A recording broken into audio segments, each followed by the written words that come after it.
Good morning students. आज आप लोग के लिए एक बार फिर से रियल नंबर का अगला टॉपिक लेकर आए हैं। उसको ध्यान से समझिएगा, है ना, और इसको नोट्स भी कर लीजिएगा। जो भी आपको अभी बोर्ड पर दिख रहा है इसको शॉर्ट नोट्स बनाइए, जिससे आगे चलकर कोई भी प्रॉब्लम ना हो। बोर्ड पर तो दिख ही रहा होगा, कुछ टर्म हम लोग लिखे हैं, है ना, इसको समझिए। रियल नंबर में एक जो है 10th क्लास का यह भी टॉपिक बहुत अच्छा है, इंपोर्टेंट है। सबसे पहला टर्म आता है इसमें जानने के लिए लेमा। क्या चीज? लेमा। लेमा क्या होता है इसको पहले जानिए। It is a proven statement. What? It is a proven statement which is used to prove another statement. Lemma एक ऐसा स्टेटमेंट है, प्रूव किया हुआ स्टेटमेंट है, जो किसी दूसरे स्टेटमेंट को प्रूव करने में क्या करता है? मदद करता है। ओके, तो यही होता है lemma. It is a proven statement which is used to prove another statement. Okay, तो जब लेमा हम लोग जान चुके हैं कि ये किसी दूसरे स्टेटमेंट को प्रूव करने में हेल्प करता है ना, तो इस तरह से हम आगे देखिए। अगला टर्म आया है includes division lemma. Includes division lemma. Include scientist का नाम है। डिवीजन मतलब आप लोग जानते हैं बहुत अच्छा से क्या होता है, डिवाइड करना। और लेमा एक ये स्टेटमेंट दिया है। तो एक ऐसा स्टेटमेंट बनाए हैं इंक्लूड्स ने, जो हमेशा सही है। देखिए, इंक्लूड्स ने कुछ स्टेटमेंट बनाए कि अगर A and B are any two positive integer, मान लीजिए कि ए और बी जो है कोई भी दो पॉजिटिव इंटीजर है, ठीक है, उसमें कोई ना कोई एक बड़ा छोटा होगा ही। सपोज कीजिए कि यहाँ ए ग्रेटर है किससे? बी से। तब कहता है देन देयर एग्जिस्ट, तो वहां ऐसा भी कुछ नंबर होगा, है ना। Then there exist another two number, वहां और दो नंबर एग्जिस्ट करेगा, और वो भी क्या चीज? Q and R. मान लिए हैं कि यहाँ एक दो नंबर कौन सा है? Q and R. क्योंकि ये वेरिएबल है, पता नहीं है, तो हम एक को क्यू लिए हैं, दूसरा को R. Q and R such that, ताकि A equal to B Q plus R, है ना। उन्होंने ये बताए कि A equal to B Q plus R, जहां वेयर, देखिए वेयर में क्या लिखे हैं? वेयर आर जो है बी से कम है और जीरो से क्या है? ग्रेटर इक्वलिटी है। अर्थात ये जो है आर यहां रिमाइंडर है, बी डिवीजर है, क्यू कोसेंट है और ए डिविडेंड है। और आप जानते हैं रिमाइंडर हमेशा डिवीजर से क्या होता है? छोटा होता है। अगर कहीं दिक्कत हो तो आप इसको ऐसे समझ सकते हैं, थोड़ा बोर्ड पर देखिएगा इसको।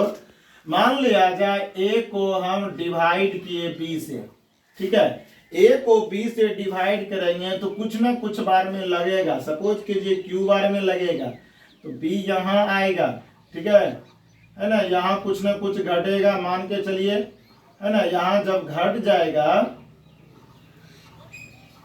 तो यहाँ जब कुछ ना कुछ जरूर घटेगा, और घटने के बाद यहाँ आपको क्या मिल जाएगा जी? रिमाइंडर बचेगा।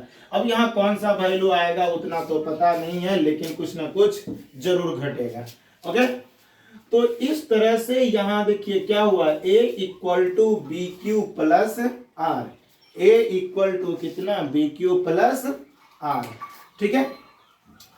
अब देखिएगा, तो ये है इंक्लूड्स डिवीजन एल्गोरिथम, है ना। एल्गोरिथम नहीं, लेमा।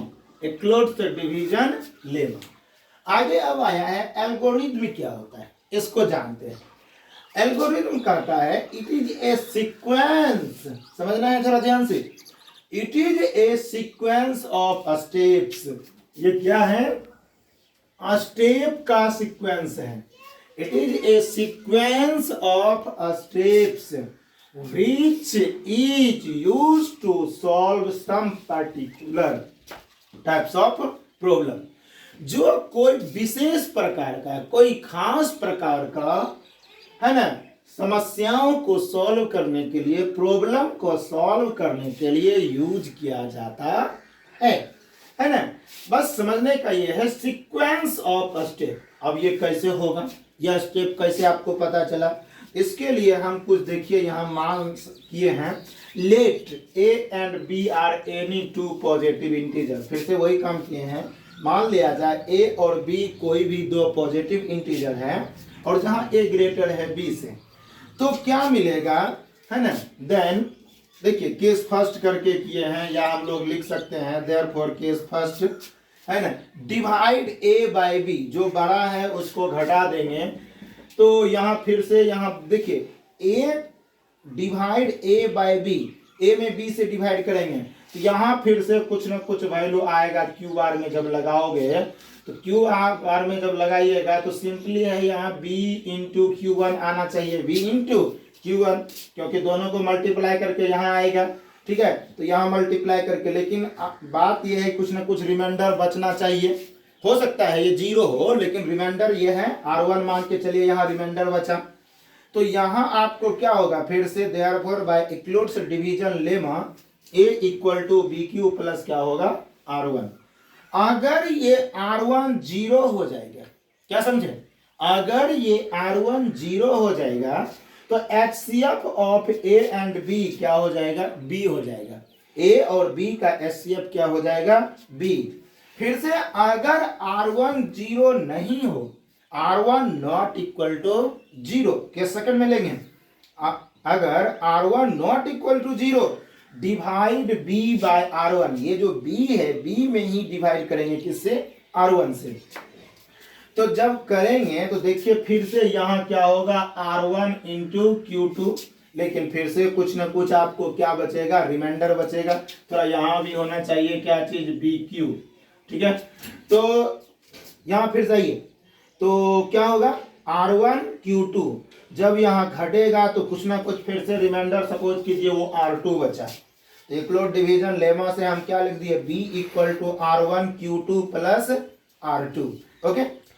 अब फिर एक क्वेश्चन आया, इफ R2 इक्वल टू 0, अगर R2 0 दैट मीन्स ये रिमाइंडर जो बचा, रिमाइंडर 0 हो जाए, तब आप लोग डायरेक्ट लिख सकते हैं HCF of A and B is what, R1। अगर फिर R2 इक्वल टू 0 ना हो, केस थर्ड में चलेंगे, तो डिवाइड ये जो है R1 को डिवाइड करेंगे किससे, R2 से। R1 को डिवाइड किससे करेंगे, R2 से। R1 को जब R2 से डिवाइड करेंगे तो देखिए R1 को डिवाइड किए हैं R2 से, तो फिर यहाँ आप लोग को कुछ ना कुछ आएगा, क्या आएगा बताइए, R2 इंटू Q3, ठीक है। तो R2 इंटू Q3, थोड़ा ध्यान से देख लीजिएगा, R2 इंटू Q3, लेकिन रिमाइंडर कितना बचेगा, यहाँ फिर से कुछ ना कुछ रिमाइंडर, सपोज कीजिए वो R3 आ जाएगा। तो इक्लूड डिवीजन लेमा से चलिएगा तो R1 बराबर क्या होगा, R2 into Q3 plus R3। If R3 equal to 0, तो then HCF of A and B is what, R2, dividend मतलब सॉरी डिवीजन, ठीक है। तो R2 HCF हो जाएगा। लेकिन अगर फिर भी R3 इक्वल टू 0 के बराबर नहीं होगा, तो इसी तरह से हम लोग नया केस को एराइज करते जाएंगे, दिए जाएंगे, देते जाएंगे, और उस समय तक ये कंटिन्यू रहेगा जब तक कि रिमाइंडर 0 ना हो जाए। तो इस तरह से कई स्टेप आ सकता है, ये आपको पता नहीं चल पाएगा कितना आएगा, लेकिन जब डिवाइड करके रिमाइंडर 0 होगा तो तब हम लोग बता सकते हैं 5 स्टेप गया, 6 स्टेप गया कि 2-3 में खत्म हो गया। तो जो होना है इसी को हम लोग क्या कहते हैं, सीक्वेंस ऑफ स्टेप। स्टेप का ही ये सीक्वेंस है। तो ध्यान से इसको वीडियो को आसानी से 1-2 बार देखिएगा और इसको समझने का प्रयास कीजिए, ठीक है। तो यही है इक्लोड, ये था क्या चीज, इसे हम लोग क्या बोलते हैं, एल्गोरिदम का। ये क्या है, इसे एल्गोरिदम कहते हैं, ठीक है। अब चलते हैं इक्लोड डिवीजन एल्गोरिदम क्या होता है, ओके। तो एक चीज समझिएगा, इक्लोड डिवीजन, इक्लोड तो साइंटिस्ट का नाम है, बहुत अच्छा से। डिवीजन मतलब भाग देना होता है, ये भी आप जानते हैं। और एल्गोरिथम क्या होता है, सीक्वेंस ऑफ स्टेप होता है, ठीक है। तो और इसका वास्तव में काम क्या है जी, एचसीएफ निकालना।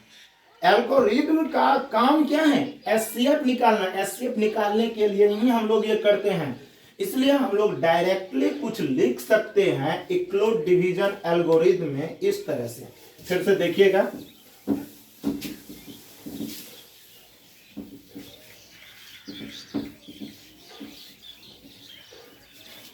तो इक्लोड डिवीजन एल्गोरिथम को देखिए हम फिर से कुछ ऐसा बनाते हैं, है ना। इक्लोड डिवीजन एल्गोरिथम, ध्यान से देखिए, Euclid division algorithm, Euclid division algorithm हम लोग बोलेंगे इट इज ए टेक्निक, है ना। It is a technique. Euclid division algorithm क्या होता है, it is a technique to find HCF of any two positive number, ठीक है, एनी टू पॉजिटिव नंबर, ठीक है। ये तो बिल्कुल आसान है। इक्लोड डिवीजन एल्गोरिथम वास्तव में है क्या, यह एक टेक्निक है, एक तकनीक है जिस जो है ना, टू फाइंड एचसीएफ, क्या करने का, एचसीएफ निकालने का, ठीक है, HCF of any two positive number, ठीक है। इसे ध्यान से समझिएगा, जितना चीज अभी हम बताए हैं इसे मन में रिकॉल कीजिए और आगे देखिए। अब इससे रिलेटेड कुछ क्वेश्चन हैं, उसको बनाइए।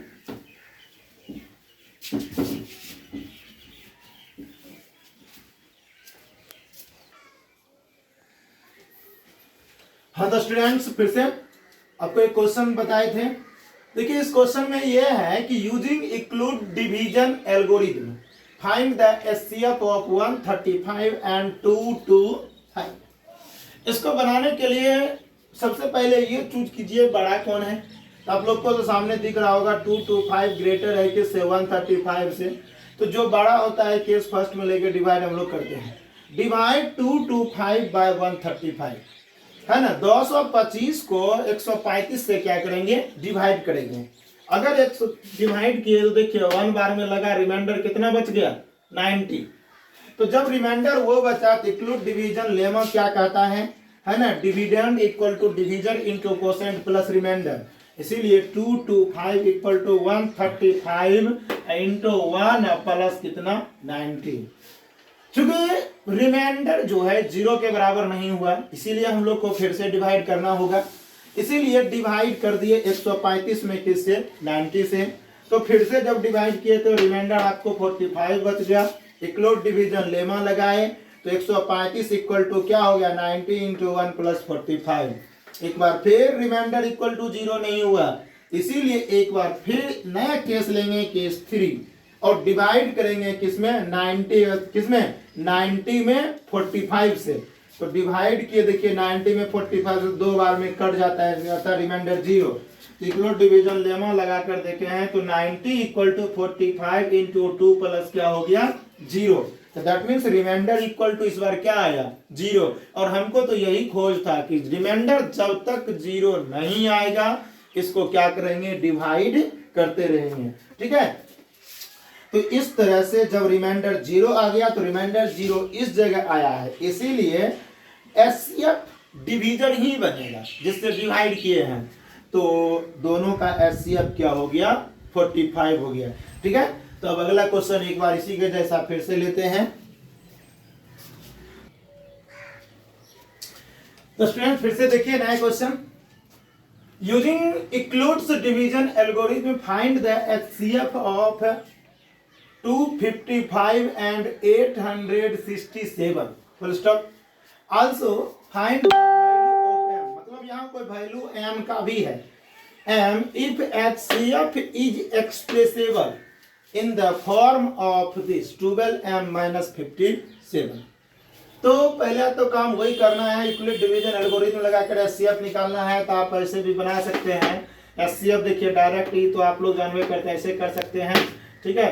तो यहाँ देखिएगा तो HCF तो ऐसे भी पता चल गया 51, लेकिन अब इक्लोड डिवीजन एल्गोरिथम का यूज करना है, इसीलिए स्टेप में कर दिए Euclid. Therefore by Euclid division algorithm we get step first में क्या मिलेगा दिस, स्टेप सेकंड में दिस, और ऐसे मिला कैसे देखिए, डिविडेंड यहाँ 867 है, तो डिवीजन 255 इंटू 3 प्लस रिमाइंडर, यही ना है जी। देखिए ये दोनों क्या हो गया, मल्टीप्लाई हो गया, और मल्टीप्लाई होने के बाद रिमाइंडर को क्या किए हैं, प्लस कर दिए हैं। फिर से यहाँ देखिए, अब देखिए 255 लिखेंगे, तो फिर से ये दोनों क्या होगा, मल्टीप्लाई हो जाएगा, और ये क्या होगा, प्लस में रिमाइंडर हो जाएगा, क्योंकि division into quotient plus remainder. फिर इसी तरह इसको अगर लिखना है 102, डिविडेंड 102 है यहाँ, 102 इक्वल टू 51 इंटू 2 प्लस कितना, रिमाइंडर, और रिमाइंडर आपको यहाँ है क्या, 0 है ना, इसीलिए यहाँ क्या लिख दिए, 0। तो अर्थात यहाँ देखिए रिमाइंडर 0 हो गया, तो HCF 51 हो गया, क्योंकि डिवीजन ही HCF कहलाता है। अब आगे इसी क्वेश्चन में कहता है कि HCF is expressible in the form of 12m-57। HCF जो है 12m-57 के रूप में एक्सप्रेसेबल है, इसीलिए हम लोग इतना को HCF के बराबर कर दिए, क्योंकि HCF को ही एक्सप्रेस किया गया है, तो ये जो है HCF ही है। HCF बराबर इतना, तो सॉल्व किए हैं इसको अच्छी तरह से, 57 उस बगल गया तो प्लस में हो गया, जूटा 108 हुआ, तो m का वैल्यू कितना हुआ, 108/12 तो 9, तो hence required value of m is कितना हो गया, 9।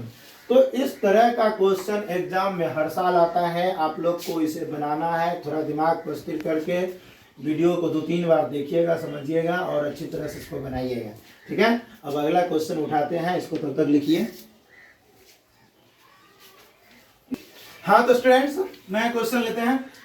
Using Euclid division lemma so that every positive integer is in the form of 2q और 2q+1 where q is some integer. Question तो आप लोगों को बढ़िया से दिख रहा होगा, यहाँ देखिए, ठीक है। तो क्वेश्चन जब ये है कि कोई भी पॉजिटिव इंटीजर 2q होगा, नहीं तो 2q+1 के फॉर्म में होगा। इसको बनाने के लिए हम लोग क्या किए हैं, मान लिए हैं कि a जो है कोई भी पॉजिटिव इंटीजर है, कोई भी एनी पॉजिटिव इंटीजर है, हमें पता नहीं है, कुछ भी हो सकता है। Let a be any positive integer. अब b इक्वल टू 2 क्यों लिए, जनरली हम लोग को यहाँ जो दिखे वही लेना है, ठीक है। यहाँ अगर 2 रहेगा तो 2 लीजिएगा, 3 रहेगा तो 3 लीजिएगा, लेकिन कंडीशन ये है कि स्क्वायर या क्यूब करके ऐसा टर्म नहीं लाना चाहिए, ठीक है। खैर इसको अभी फिलहाल समझिए, यहाँ 2 था तो इसीलिए हम लोग b इक्वल टू 2 ले लिए, है ना। q था, देखिए यहाँ जो रहेगा हमको q के रूप में प्रूफ करना है, इसीलिए कोसेंट को q ले लिए, ठीक है, and r with the remainder, ठीक है।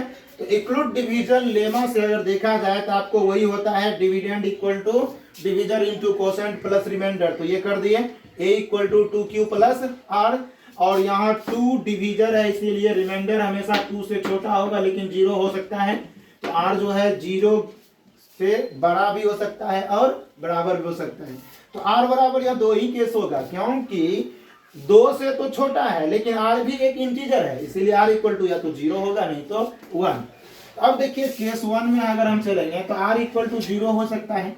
अगर ये 0 होगा तो हमको मिला 2q, और अगर r इक्वल टू 1 होगा तो a इक्वल टू 2q+1, और कोई केस है ये नहीं है। इसका मतलब हमें 2 ही केस अराइज होता है, एक केस में 2q और दूसरा केस में कितना, 2q+1, और ये कोई भी पॉजिटिव इंटीजर है। इसका मतलब ये हो गया कि प्रत्येक पॉजिटिव इंटीजर जो है या तो 2q के फॉर्म में होगा और नहीं तो 2q+1 के फॉर्म में होगा। आपके पास इसी क्वेश्चन को कुछ दूसरा भाषा में लिख देता है, कहता है सो that every positive integer is either odd और आइदर इवन, आइदर ऑड और इवन, और ऑड और इवन, ऑड उसे कहते हैं जो 2 का मल्टीपल हो, और 2 के मल्टीपल में अगर 1 को जोड़ दिया जाता है तो वो क्या हो जाता है ना, सॉरी, इवन क्या होता है, जो 2 का मल्टीपल है, और ऑड लेने के लिए 2 के मल्टीपल में 1 को जोड़ दिया जाता है तो क्या होता है, ऑड आ जाता है। तो हमको फिर से यही सॉल्यूशन लिखना होगा। Let a be positive integer b equal to this q with the quotient r with the remainder. ठीक है, इस तरह से यहाँ बढ़ेंगे और जब यहाँ आएंगे एक स्टेप जोड़ देना है। आपको क्या दिखता है 2 का मल्टीपल है, इसलिए ये क्या होगा इवन। और इवन में फिर से केस सेकंड लिए तो 2q + 1। इवन में जब भी 1 जोड़ा जाएगा तो हमें एक केस एडिशनल देना होगा कि इवन + 1 क्या होता है, हमेशा ही ऑड होता है। और ये आपको इवन, तो नया क्वेश्चन में इतना ही टर्म जोड़ना होगा। पिछले वाले जो क्वेश्चन जो आपके बोर्ड पर है उसमें ये नहीं होगा, ठीक है। लेकिन अगर ऑड और इवन प्रूफ करने अगर बोल दिया जाए तब हम इसको ऑड इवन और ऑड को दिखाना ही पड़ेगा, ठीक है। फिलहाल जो बोर्ड पर है उसका सॉल्यूशन ये होगा, ठीक है। या तो 2q दिखा, 2q + 1 दिखा, और इवन और ऑड रहेगा तो ज्यादा कुछ नहीं, यहाँ इवन दे देना है और यहाँ ऑड दे देना है और यहाँ लिख देना है every positive integer is either even और ऑड, ठीक है। तो अब अगला क्वेश्चन देखते हैं फिर से। हाँ तो स्टूडेंट अगला क्वेश्चन देखते हैं। So that every positive odd integer is in the form of 6q + 1, 6q + 3, 6q + 5 where q is some integer। Okay, solution के लिए हम लोग प्रयास करते हैं वही काम। Let a be any positive integer, वहां 6 है इसलिए b इक्वल टू क्या मान लिए 6q with the quotient r with the remainder, ठीक है। अब इक्वल डिवीजन लेमा फिर से अगर लगाओगे तो आपको वही dividend equal to divisor into quotient, तो डिवीजर तो आपको यहाँ 6 हो गया तो 6q और प्लस r, ठीक है। अब देखिए यहाँ r रिमाइंडर है और डिवीजर 6 है, अर्थात रिमाइंडर जो रिमाइंडर r है और डिवीजर कितना है 6, तो आपको ऐसा केस बनेगा रिमाइंडर 0 भी हो सकता है, 0 से बड़ा भी हो सकता है, लेकिन रिमाइंडर हमेशा 6 से क्या होगा छोटा होगा क्योंकि डिवीजर यहाँ 6 है, ठीक है। तो यहाँ देखिए 6 से छोटा कितना इंटीजर है 0, 1, 2, 3, 4 और 5, ठीक है। तो इस तरह से 5 की 6 केस बना है। तो फिर से केस फर्स्ट के लिए चलते हैं। इफ r1 = 0 तो आपको a = 6q + 0। कुछ लोग यहाँ क्या करते हैं इसी जगह 6q लिखें और 6 मल्टीपल है 2 का, इसलिए डायरेक्ट वो लोग क्या लिख देते हैं इवन। आप भी लिख सकते हैं, लेकिन इसको बढ़िया से समझने के लिए हम इसको इवन और ऑड के रूप में ही ब्रेक कर दिए हैं। देखिए इवन और ऑड के रूप में हम कैसे ब्रेक किए, इससे हम 2 को बाहर कर लिए, 2 को जब बाहर किए 3q और 3q के बदले हम m लिखे हैं।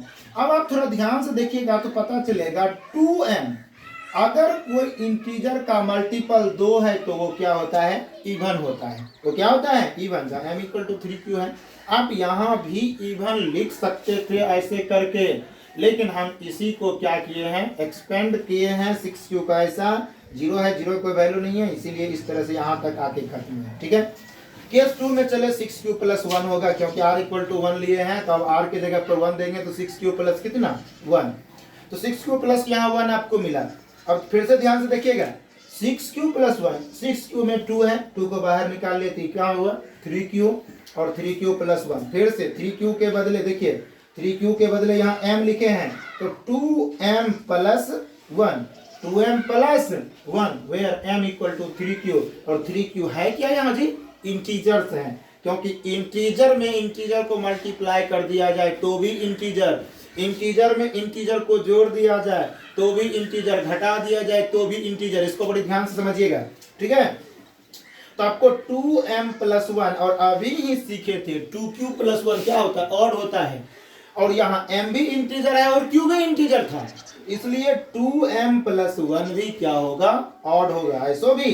ऐसो भी समझ सकते हैं, अगर इवन में 1 जोड़ा जाता है तो ऑड ही होता है, ये क्या हो गया ऑड।